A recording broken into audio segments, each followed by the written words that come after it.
All right, we're sorry to interrupt Jayant there, but we're taking across live to a briefing right now by Union Minister Ashwini Vaishnav.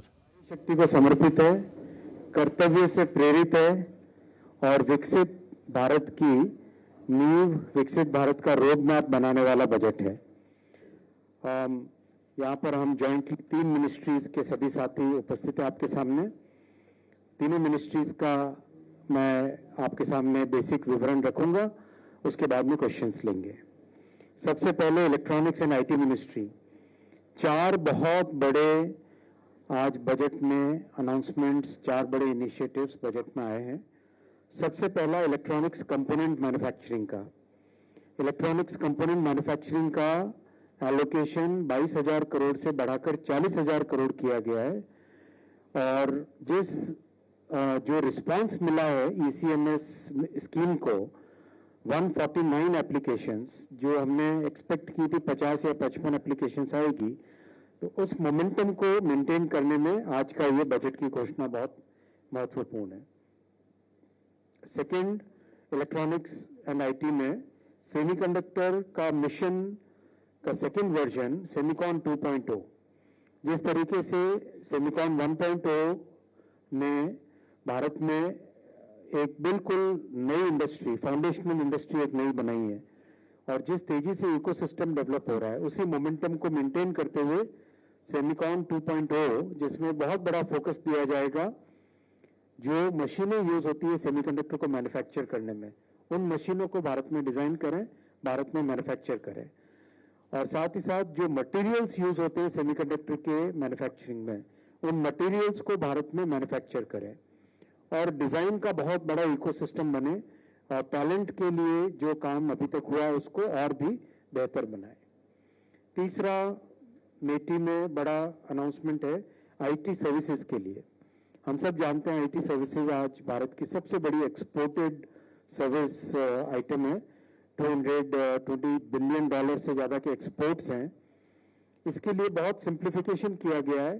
Safe harbour, accelerated APA, एक pre defined margin 15.5% का, threshold को increase करना, कई तरह के जो industry के point of view से बहुत इंपॉर्टेंट सिंप्लीफिकेशंस थे, वो सारे सिंप्लीफिकेशन आज इसमें किए गए।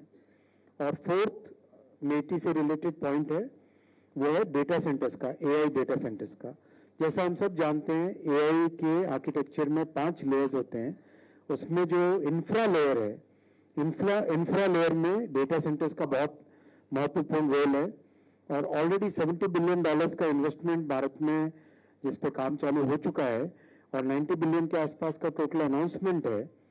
और आज जो डेटा सेंटर्स के लिए 2047 तक टैक्स हॉलिडे अनाउंस हुई है, उससे भारत एआई का सबसे बड़े हब बनने वाली अपॉर्चुनिटी में शामिल होता है और भारत में टैलेंट वैसे भी दुनिया में सेकंड नंबर पे है और वैसे भी भारत एआई के टॉप 3 कंट्रीज में है।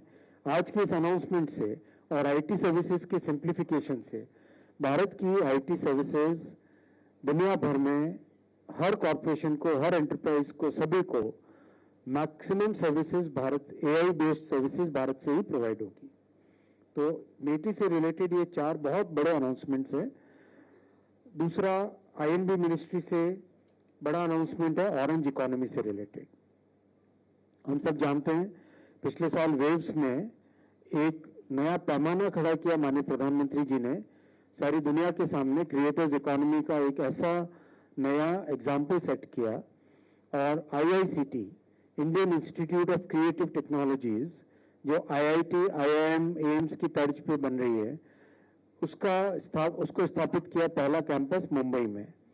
तो अब आईआईसीटी को जोड़ा जाएगा 15,000 हाई स्कूल्स के साथ और 500 कॉलेजेस के साथ क्रिएटर्स लैब।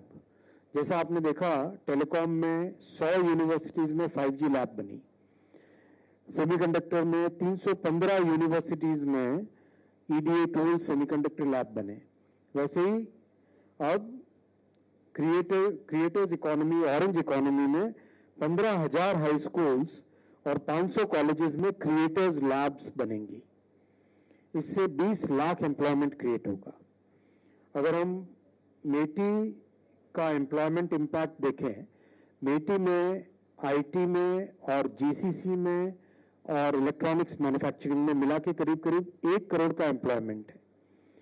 आज के अनाउंसमेंट से 1 करोड़ का एम्प्लॉयमेंट बहुत सिग्निफिकेंटली बढ़ेगा, सब्सटैंशियली बढ़ेगा और ऑरेंज इकोनॉमी में नया एम्प्लॉयमेंट क्रिएट होगा। अब मैं आता हूं तीसरा, रेलवे पे।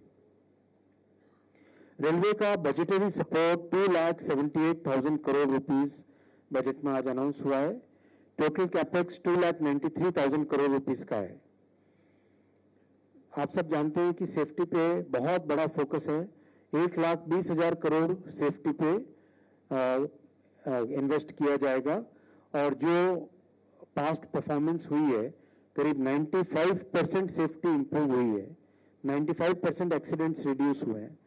अब उसमें और ज़्यादा फोकस करके maintenance, track maintenance, loco maintenance, wagon maintenance, coach maintenance, Kavach का रैपिड इंस्टॉलेशन, सीसीटीवी कैमराज लगाना, ओएचई जो ओवरहेड इलेक्ट्रिकल है उसको अपग्रेड करना, स्टेशंस का कंस्ट्रक्शन करना, इन सब पे और ज़्यादा फोकस देकर सेफ्टी को और इम्प्रूव किया जाएगा, कस्टमर केयर को, कस्टमर फैसिलिटीज को और इम्प्रूव किया जाएगा। 7 नए हाई स्पीड कॉरिडोर्स आज बजट में अनाउंस हुए हैं। अहमदाबाद और मुंबई का हाई स्पीड कॉरिडोर की जो प्रोग्रेस है, सारी दुनिया आज उसको नोटिस कर रही, इतनी तेजी से काम चल रहा है और जिस क्वालिटी का काम चल रहा है, उसके बाद में आज ये जो 7 नए हाई स्पीड कॉरिडोर्स अनाउंस हुए हैं, उससे देश में ट्रांसपोर्टेशन सेक्टर पूरी तरह से ट्रांसफॉर्म हो जाएगा, चेंज हो जाएगा। चेन्नई, बेंगलुरु, हैदराबाद, ये एक साउथ हाई स्पीड ट्रायंगल या साउथ हाई स्पीड डायमंड बनेगा, जो कि complete 5 south Indian states, Karnataka, Telangana, Andhra, Tamil Nadu, Kerala और पुदुचेरी, यूटी, इसके लिए एक बहुत बड़ा वरदान साबित होगा, बहुत बड़ा बूम साबित होगा।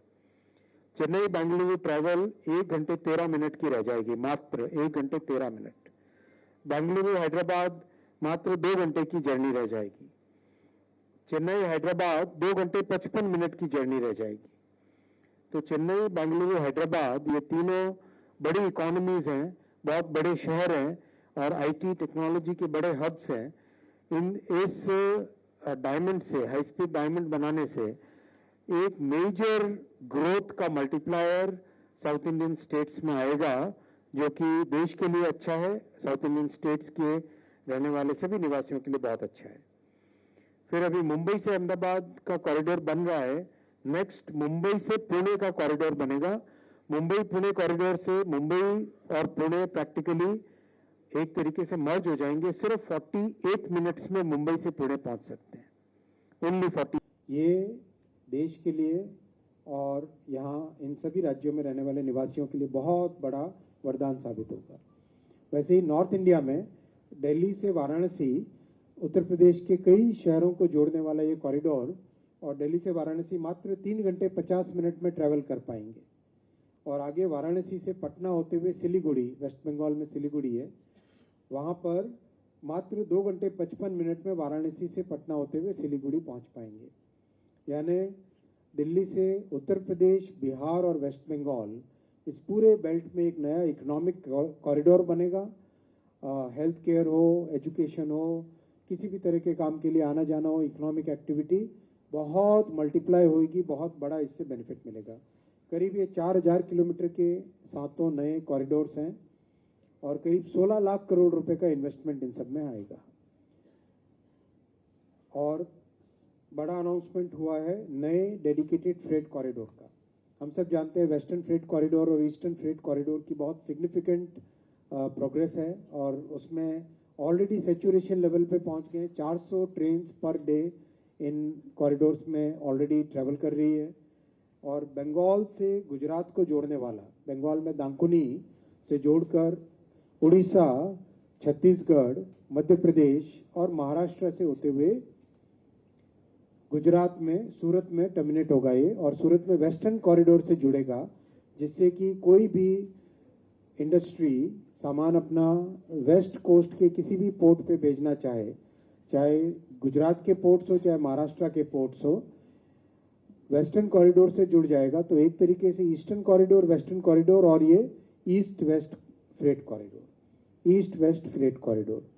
ये 2052 किलोमीटर का ईस्ट वेस्ट फ्रेट कॉरिडोर और 7 हाई स्पीड कॉरिडोर्स मिलकर रेलवे की एक टोटली नई ट्रांसफॉर्मेशन, एक नई एनर्जी देंगे। और देश में तेजी से Vande Bharat slippers, Vande Bharat chair cards, Amrit Bharat, नमो भारत, इन सब का मैन्युफैक्चरिंग तेजी से हो रहा है।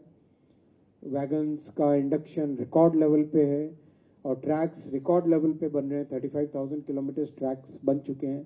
47,000 किलोमीटर्स इलेक्ट्रिफिकेशन हो चुका है इन 10 वर्षों में। इलेक्ट्रिफिकेशन 99.5% से ऊपर पहुंच चुका है।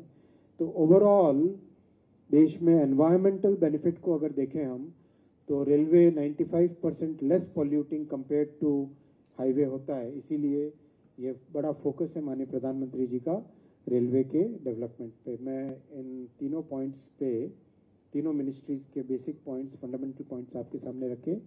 आप कहना चाहेंगे?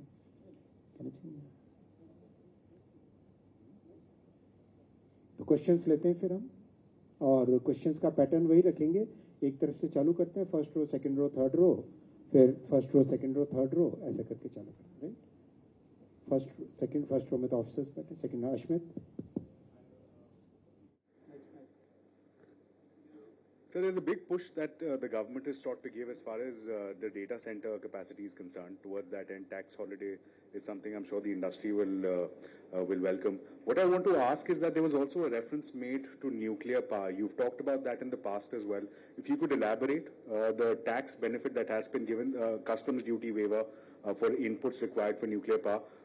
What support do you see that lending to the data infrastructure that we're looking to build? Nuclear power basically will feed into the fifth layer, the energy layer of AI architecture. And it's very important that we have nuclear power, because nuclear power will provide the base load clean power which is required for long-term sustenance of the AI economy. And for that, today many reforms, many simplifications have been announced, and this will really help us bring that new energy which is required for the large number. We are expecting maybe even $200 billion of investment in data centers. Already, as I said, $90 billion is already announced, $70 billion is already getting into construction. So with this announcement and with the simultaneous announcement on nuclear power, this will be a very big journey which will create, and we are seeing a lot of interest from AI server manufacturers who would now like to manufacture AI servers in India. We are also seeing a lot of interest in doing the ATMP for the AI chips in India. And in future, we'll definitely be looking at having our own AI chips. So this way, all the 5 layers, the services layer, the model layer, the chip layer, the infra layer, and the energy layer, all of them get covered because of these announcements. So, Vivek from Money Control. So, just in the METI's budget document, there's not mention of the mobile manufacturing PLI. Just wanted to know the future roadmap for this PLI scheme. Well, we are talking to the industry. Once things are finalized, we'll share it. Okay, sir. Thank you. Sir, this is Somnath from संवाद प्रतिदिन newspaper Bengal. Sir, जैसा कि सामने ही elections होने जा रहा है और सबको कुछ एक्सपेक्टेशंस था कि पोल बाउंड स्टेट्स के थोड़ा ज्यादा कुछ मिल सकता है, तो बंगाल के लिए इससे जो अभी बताया गया इसके अलावा और कुछ है क्या? और दूसरा चीज ये है सर, ये जो नया वंदे भारत स्लीपर जो चलना चालू हुआ है, इसमें एक सवाल ऐसा आ रहा है कि इसमें खाली वेज फूड ही मिल रहा है, नॉनवेज भी मिलने वाला है, पर आप बजट पे रखो अपने क्वेश्चंस को। कल मैं बंगाल के सभी जर्नलिस्ट का अलग से प्रेस कॉन्फ्रेंस लूंगा जब रेलवे का बजट वहां पे प्रस्तुत हो जाएगा, उसके बाद में। वैसे भी 2 बहुत बड़े प्रोजेक्ट्स आज बंगाल को रहे हैं, एक तो हाई स्पीड कॉरिडोर है, दूसरा फ्रेट कॉरिडोर। फर्स्ट रो में और कोई नहीं, नेक्स्ट रो, हाँ नेक्स्ट रो, इसमें पहले इस रो में ले लें। सेकंड रो बिल्कुल एकदम लॉजिकली चलो, first row, second row, third row.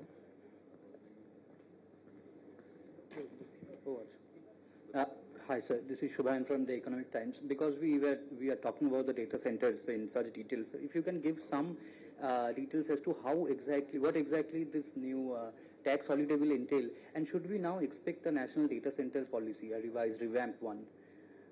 This is bigger than national data center policy. right? This is a very major announcement, as I've said right in the beginning, and this will bring huge amount of investment. This will create a lot of multiplier impact. This will create the infra which is required for our services layer, services industry, to be able to provide those services to the world. So this is a very, very major thing, and this will bring in investment. This will create demand for so many other activities which are connected with the data center. As I said, AI server manufacturers want to set up their plants in India now. Chip manufacturers want to have some value add done in India, and in future the chips also can be fabricated in India. So all those things are definitely going to be the outcome of this. Thank you, sir. Sir, Ashish from Business Standard. First of all, congratulations on the budget. The budget also mentions an outlay of 1,000 crore for ISM 2.0. So if you could give some color on what will be the money spent on, I know that the project is yet to be announced, but some color on what kind of projects would you like to see? ISM 2 will have huge focus on equipment which are used for manufacturing semiconductors. Second, materials which are used for manufacturing semiconductors. Third, the design ecosystem. Fourth, creating very strong capabilities in 6 major activities. One is RF, second is compute, third is memory, fourth is network management, fifth is the controllers. So basically we have identified 6 systems which can be used to design any electronics system going forward. So can we have complete chipsets for that entire, for these subsystems? Once we have that, then we can use that for every major manufacturing that we require. For example, in the strategic sector, in transportation sector, electric vehicles, consumer electronics. So everywhere we can use a combination of these 6 systems. So we'll be putting a huge focus on that. Then the design system, the design ecosystem, as we have said earlier, we would like to have 50 major design companies, startups come up in a country, and of course one of them or 2 of them will become Qualcomms of the world or AMD or Intels of the world. Yeah, this row wise, go row wise. Shivaji, आप manage करो. Sir, Kerala has a strong expectation on high-speed corridor, but it is not in the budget. And East Region is going to start an office from tomorrow for a new rail corridor project. And what we expect from the next days? Kerala, there are so many projects which are already announced, and we are taking up that. We need to have support from the state government. So tomorrow when I do the press conference of regions, I'll announce it. Sir नमस्ते, सुजीत ठाकुर दैनिक भास्कर से. ये budget के लिए पहले बधाई आपको. और दूसरा मैं जानना चाह रहा था कि ये जो बजट आज आया है, ये ऐसा लग रहा है कि ये लॉन्ग टर्म के लिए बहुत बेनिफिशियरी है, लेकिन करंट फाइनेंशियल ईयर में आम पब्लिक को इससे कैसे लाभ मिल रहा है, कुछ बता पाएंगे इस बारे में? कांग्रेस के टाइम में मात्र 2 लाख रुपए का इनकम टैक्स का बेनिफिट मिलता था, छूट मिलती थी. मोदी जी ने 12 लाख रुपए की छूट दी है. तो ये बहुत बड़ी आम जनता को, हर एक मध्यम वर्गीय परिवार को बहुत बड़ी छूट, बहुत बड़ा बेनिफिट. जीएसटी का भी बेनिफिट दिया है, और जीएसटी और इनकम टैक्स का मिला के दोनों ही हमारे हर मध्यम वर्गीय परिवार और हर लो इनकम परिवार के लिए बेनिफिट्स है. नेक्स्ट आगे बढ़े.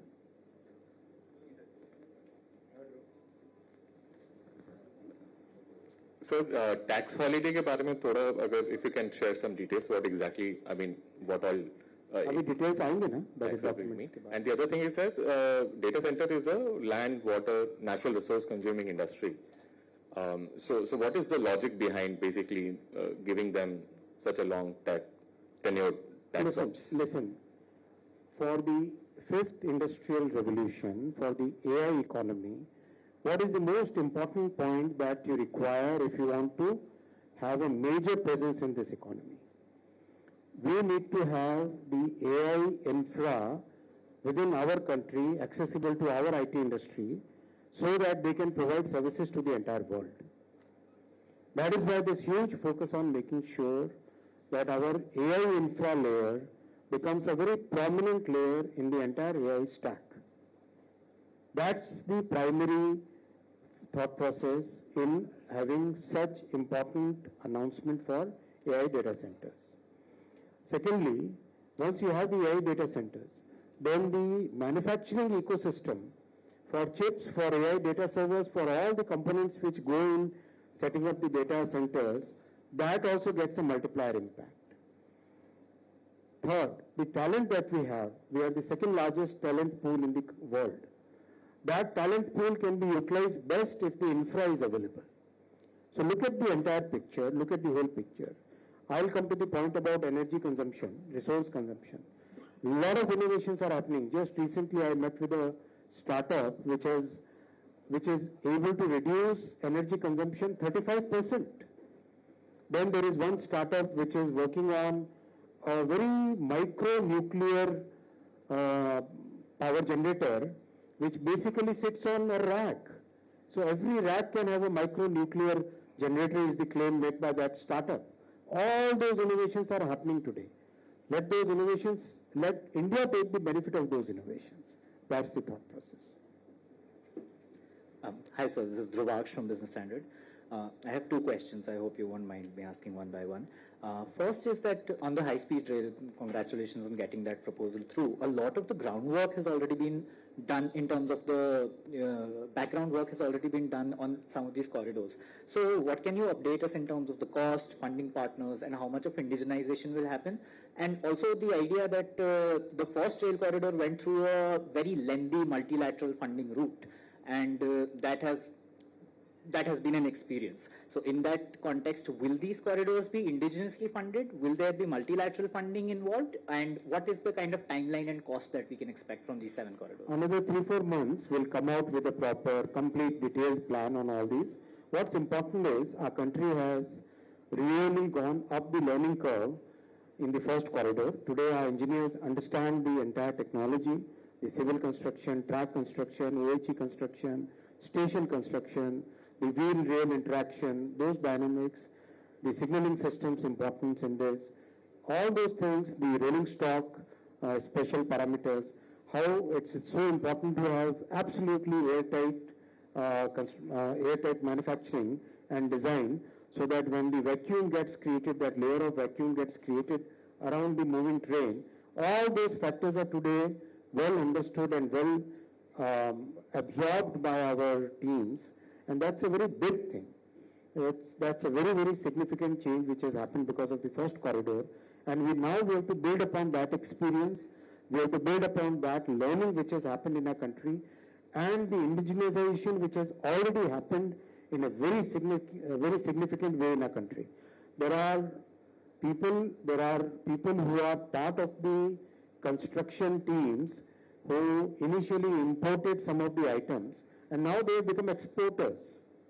People in Baroda, people in Rajkot, people in Coimbatore, who have become exporters of those items because of their work, because of their good work on the first corridor. So that capability has got developed in our country, and that confidence is there. A lot of hard work, as you rightly noted, a lot of hard work has already gone into standardizing these corridors. What should be the standards? What should be the construction methodologies, technologies to be used in these? So that way, the learning curve is already behind us. So that way, we'll be able to take up these corridors at a much faster pace. And like in the first corridor, we'll be making them elevated so that there is least disruption to the people living on both sides of the corridor, and the movement of people, movement of cattle, movement of vehicles that can continue to remain undisrupted because of these. What's important is all these 7 corridors will bring about significant economic activity along the corridors. As we have seen in Japan, in South Korea, in Taiwan, in China, wherever the high-speed corridors have been built, the economic activity along the corridors significantly increases. So is there a likelihood we could go solo on any of these corridors? We'll come, as I said, after 3-4 months, we'll come up with a full. Right. And so the second question was on the revenue receipts. Just wanted to understand a bit on that there was a downward revision in the revised estimates of both the passenger receipts and the goods receipts. And just wanted to understand, of course, you've mentioned in the past that a lot of work is ongoing right now and that sometimes causes a temporary lull. So just wanted to understand what is the roadmap going forward in terms of revenue receipts, both in terms of passengers and freight as we Revenue and freight, revenue both from passengers and freight is increasing substantially. As you know, we have already become the second largest freight carrier in the world at 1.6 billion tons. This year we are going to cross 1.65 billion tons, which places us very comfortably as the second number. There is no third is now around 1.5. So that gap is now significantly increasing between second and third. And in terms of passenger, we are crossing this year about 730 crore passengers, and large number of special trains are being deployed to cater to the seasonal high demand periods. So that way, today railway is getting into a situation where we are able to meet those big peaks of demand which comes, and also the industry today is practically, you have seen the power sector, right? The thermal power sector, gone are those days when we had to see those news reports where 5 दिन का कोयला बचा है, 2 दिन का कोयला बचा है. Gone are those days, right? Every power plant has enough power, enough coal or enough raw material required for generating power, and we are in a position to meet any surge in demand of power. नमस्कार sir, पुष्पमोहन Sharma. दो छोटे छोटे सवाल हैं sir. एक सवाल कि high speed corridor जो हम 7 बना रहे हैं, तो क्या ये साइमल्टेनियसली आएंगे या एक एक करके आएंगे? एक और दूसरा, ISM 2.0 की आपने बात की, तो नोड 2 और 3 के मामले में हम सेल्फ रिलायंट इंडिया कब तक हो जाएंगे? 2047 तक भारत को विकसित बनाना है, तो इन 7 कॉरिडोर्स को तेजी से काम करना पड़ेगा, साइमल्टेनियसली करना पड़ेगा, एक साथ ही बढ़ाना पड़ेगा और तेजी से आगे बढ़ेंगे. इसमें इंडस्ट्री की भी कैपेसिटी बढ़ी है और टीम की भी कैपेसिटी बहुत बढ़ी है, लर्निंग बहुत हुई है. तो जैसा मैंने कहा आपको, देश में लर्निंग कर्व के ऊपर हम चढ़ चुके हैं ऑलरेडी और आगे तेजी से इसमें जाना है. Many of those difficulties are behind us now. Now we understand this technology, this project very well. तो अब आगे तेजी से इसमें बढ़ेंगे. सेमीकंडक्टर का आपने कहा ये 20 साल की जर्नी है टोटली. माननीय प्रधानमंत्री जी ने डे 1 से कहा था कि multi year multi decade plan इसमें बनाना है. इसीलिए सेमीकंडक्टर 1 का जो डिजाइन था वो डिजाइन था कि इकोसिस्टम की स्टार्टिंग करना, कैसे इंडस्ट्री की शुरुआत हो. 2 की जो डिजाइन है वो इक्विपमेंट पे और मटेरियल्स पे और डिजाइन पे फोकस्ड है. 3 की डिजाइन और अलग होगी. तो एक complete ecosystem, complete each and every element of this semiconductor industry वो हमारे देश में स्थापित हो जाए और कई कई वर्षों तक भारत को उसका बेनिफिट मिलता रहे. उसी थॉट प्रोसेस से आगे बढ़ रहे हैं. Hello sir, this is Dibyendu from Vartaman Patrika. Actually sir, I have 2 questions. One is what about the operating ratio for this financial year? Numbers होंगे अकाउंट के, उसमें देख लेना ना. Okay, and the second one is sir, out of this 1,20,000 crores for the safety, how much will be spent for the Kavach implementation? Thank you sir. सारी detail accounting आपको दे देंगे. आगे चलिए.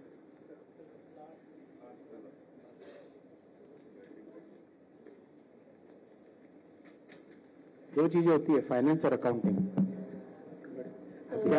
बजट, इकोनॉमी, डायरेक्शन, उस पे बात करो.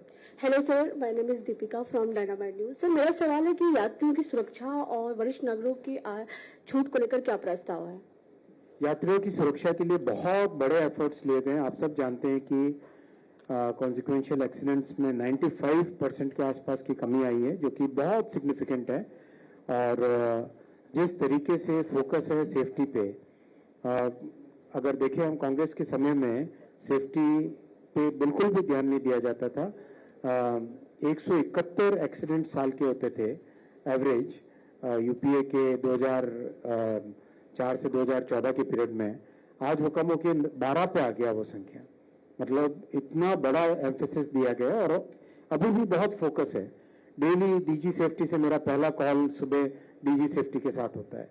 तो लगातार फोकस है रूट कॉज में जाना, सिस्टम्स इंप्रूव करना, मेंटेनेंस प्रैक्टिसेस को इंप्रूव करना, हर तरीके से चाहे टेक्नोलॉजी अपग्रेड करनी हो, चाहे प्रोसेसेस अपग्रेड करने हो, चाहे ट्रेनिंग का लेवल, चाहे स्किल का लेवल, इन सब पे बहुत बड़ा फोकस है।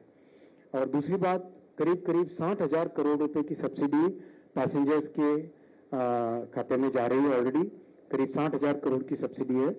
यानी अगर कॉस्ट अगर ट्रांसपोर्टेशन की 100 रुपये कॉस्ट आती है तो 100 रुपये कॉस्ट में हिसाब से 100 रुपये से ज्यादा का होना चाहिए टिकट, लेकिन अभी टिकट 55 रुपए का है। यानी 45 रुपए की सब्सिडी अभी भी दी जा रही है। 100 रुपए में से 45% सब्सिडी दी जा रही है। आगे चले सर, मेरा दूसरा सवाल है कि सर आम नागरिक सर जो गर्मी के मौसम में होते हैं, आम नागरिक जनरल डिब्बे में से सफर करते काफी परेशान होते हैं। क्या आपको नहीं लगता कि 17,000 नए जनरल डिब्बे बन रहे हैं मैडम? 17,000। सर, इसमें एसी कोच की व्यवस्था होनी चाहिए, क्या आपको नहीं लगता सर? थोड़ा सा बजट उनकी रात थोड़ा बढ़ा दिया जाए, लेकिन from outlook Sir, how will ISM 2.0 specifically support the need of strategic sectors like defense and मैंने कहा ना 6 डिफरेंट सिस्टम्स को डेवलप करेंगे। They will all be used for strategic as well as commercial sectors. आगे चले जल्दी जल्दी, बहुत लोग हैं।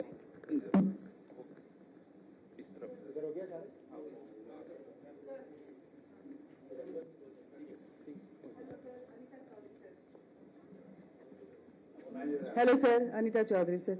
मेरा कोई क्वेश्चन नहीं है, बस क्वेरीज है सर। 3 है। एक तो बुद्धा सर्किट, छोटे छोटे हैं। बुद्धा सर्किट की बात मिनिस्टर साहब ने किया, वित्त मंत्री साहिबा ने, तो क्या उस बुद्धा सर्किट में रेलवे मेजर रोल प्ले करने जा रहा है, जो नॉर्थ ईस्ट में बुद्धा सर्किट को कनेक्ट करने की बात कही गई है? दूसरा कि स्टार्टअप्स के लिए क्या कुछ नया रहा? तीसरा बस ऐसे कि ये जो कंटेंट क्रिएटिव लैब्स जो आप बनाने जा रहे हैं, उसमें रोजगार के लिहाज से और कंटेंट क्रिएटर्स को कितना फायदा होगा? ऑर्डर में जाता हूँ। कंटेंट क्रिएटर्स ऑरेंज इकोनॉमी में करीब 20 लाख रोजगार बढ़ेगा। दूसरा आपका था क्वेश्चन, ऐसे ही था। स्टार्टअप्स का तो लगातार हर बजट में आप देख रहे हैं, पिछले दशक में 400 से बढ़कर 2 लाख से अधिक स्टार्टअप्स हो चुके हैं। टॉप 3 स्टार्टअप इकोसिस्टम्स में भारत जुड़ चुका है। और टूरिज्म, पहला जो आपका प्रश्न था, टूरिज्म के हर एक मैटर के साथ रेलवे क्लोजली जुड़ के काम करेगा। सर, मैं प्रमोद शर्मा, जलते दीप, जोधपुर से। ये जो राजस्थान में जो टूरिज्म काफी बढ़ रहा है, रेलवे इसके लिए काफी मददगार हो सकती है। दूसरा, कितने स्टेशनों का नवीकरण किया है और कितने स्टेशन राजस्थान का अलग से जब प्रेस कॉन्फ्रेंस होती है। सर, संतोष दुबे बोल रहा हूँ, UNI वार्ता से हूँ मैं। ये आपने जो लक्ष्य रखा है कुछ समय तक, 2030 तक वेटिंग के टिकट का वो खत्म करने के लिए, क्या रेलवे की ओर से कोई नई रेलों की घोषणा होने वाली है? कल आपने बताया कि लगातार आगे बढ़ रही है ना, लगातार बढ़ रही है। अभी तो वेस्ट बंगाल में 1 दर्जन से ज्यादा ट्रेन स्टार्ट हुई है अभी हाल ही में। आपकी जानकारी में है? जी जी। हाँ, तो sir, Siddharth, east west corridor जो डेडिकेटेड फ्रेट कॉरिडोर जिसका इसमें जो है बजट में घोषणा की गई है, तो उससे बंगाल को कितना फायदा होगा, गुजरात को कितना फायदा होगा, और बीच वाले स्टेट कौन कौन से हैं जिनके? सबका साथ सबका विकास। सर, मैं बिलाल हूं, ABP न्यूज से। सर, जो 7 हाई स्पीड रेल कॉरिडोर की टाइमलाइन और लॉजिस्टिक एस्टिमेटेड कॉस्ट के बारे में प्लीज बता दीजिए। और वित्त मंत्री की जबान से हमने 1.5 घंटे का बजट का भाषण तो सुन लिया, लेकिन रेलवे के लिहाज से इस करंट फाइनेंशियल ईयर में आम आदमी के लिए क्या है इस बजट में, ये प्लीज बता दीजिए। आपका भी एक साथ लेने। सर, मेरा Arun Kumar Das. Sir, Japanese collaborations did not work to our expectation, it is understood now. नहीं, बहुत अच्छा चला है। But whatever the delayed and all that, for this 7 Uddhav Thackeray ji के खाते में है। For these 7 corridors, should we expect some Chinese collaboration or German, something like that? अरे भाई, भारत के साथ काम करो ना यार, काहे को? So it will totally Indianized. स्वदेशी हो जाओ। So it will totally make in India. Colonial mindset निकालो अपने माइंड से। No, you want to say that all 7 corridors will total make in India? ये भी मेक इन इंडिया ही हो रहा है ना सारा। अभी आप देख रहे हो वो जितनी बड़ी बड़ी क्रेन्स हैं, वो कहाँ बनी है? The technology transfer. वो जो बड़ी जो क्रेन्स हैं कंस्ट्रक्शन में आ रही है, कहाँ बनी बताओ? इंडिया। नहीं, कहाँ बनी बताओ तो? क्विज लेता हूँ भाई मैं। आप लोग प्रश्न पूछते हैं, मैं भी तो पूछूं आपको। Sir, what is your question sir?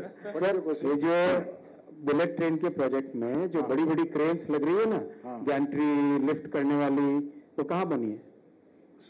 Some of them sir, कोई हाथ खड़ा करो सर। L&T, बताओ कहाँ बनी है? Is it? I don't know. थोड़ा भारत के बारे में ज्यादा जानकारी रखना सीखो मेरे दोस्त। Sir, Subhash Narayan. Is it make in India? Sir,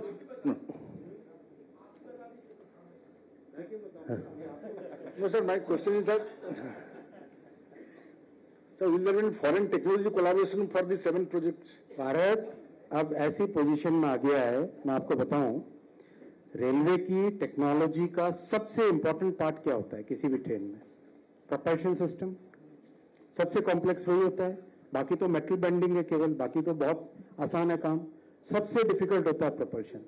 आज भारत में डिजाइन, भारत में बना हुआ propulsion Switzerland, Germany, France, Spain, America, यहां पे एक्सपोर्ट हो रहा है। सर, थोड़ा सा भारत के बारे में ज्यादा जानकारी रखने की आदत डालिए पत्रकार मित्रों, समय चेंज हो गया है। Sir, this side. क्या था आपका सवाल? आपका ये सवाल का जवाब ये है कि भारत के रेलवे के यात्रियों के लिए और हर 140 करोड़ नागरिकों के लिए रेलवे में मेजर ट्रांसफॉर्मेशन हो रहा है। 2,78,000 करोड़ का बजट है। नई गाड़ियां आ रही हैं, नए कॉरिडोर बन रहे हैं, हाई स्पीड कॉरिडोर बन रहे हैं और खूब सारी नई वंदे भारत गाड़ियां भी आ रही है और खूब सारी नई अमृत भारत गाड़ियां भी आ रही है। 17,000 जनरल कोच बन रहे हैं और ओवरऑल लगातार नई से नई गाड़ियां जुड़ती जा रही हैं। आगे चलें। Sir, Subhash Narayan from Mint. Just wanted to understand this east-west corridor. Is there a timeline for completion of those projects with the Modi ji के टाइम में वो इनॉग्रेशन, फाउंडेशन भी वही करते हैं, इनॉग्रेशन भी वही। and any investment plan for? सारा बताएंगे ना आपको, आगे भी तो पेपर छपाना है ना आपको। Sir, Deepak from News 9. Sir, how much of this budget will be dedicated to, bettering the existing lines versus the flagship new projects? Continuously improve तो कर ही रहे हैं। आपको जानकारी के लिए मैं कहना चाहूंगा, करीब करीब 7,000 किलोमीटर एवरी ईयर हम अपग्रेड कर रहे हैं एग्जिस्टिंग लाइंस को। 7,000 किलोमीटर, मतलब आप सोच नहीं सकते इतना बड़ा अपग्रेडेशन का प्रोग्राम इतिहास में कभी नहीं हुआ है। और 80% of the tracks have already been upgraded to 110 kmph and better track structure which is safer. And Kavach का लगातार तेजी से इंस्टॉलेशन चल रहा है। ओवरहेड इलेक्ट्रिकल का 2x25 kV में अपग्रेडेशन चल रहा है। स्टेशंस का अपग्रेडेशन चल रहा है। Existing projects, existing lines, existing routes, उसका अपग्रेडेशन का मैसिव सिस्टम चल रहा है। इसीलिए अब समय आ गया कि अब एक और भी बड़ा काम उसमें हाथ में लिया जाए, इसलिए ये 7 बड़े प्रोजेक्ट हाथ में लिए। Sir, I am Bharagopal from Mathrubhumi. In the opening remarks, you were telling that the southern corridor, it will benefit Kerala also. Will that corridor passes through Kerala? People move from Kerala to Tamil Nadu to Karnataka to Telangana. Don't people move there? Yeah, but this corridor moves through Kerala? If you are moving, if a person from Kerala is using that corridor, isn't it benefited? Sir, it's a specific question. Let's go next. Done? Anything else to be added? Anything else to be added? Thank you, friends. Thank you.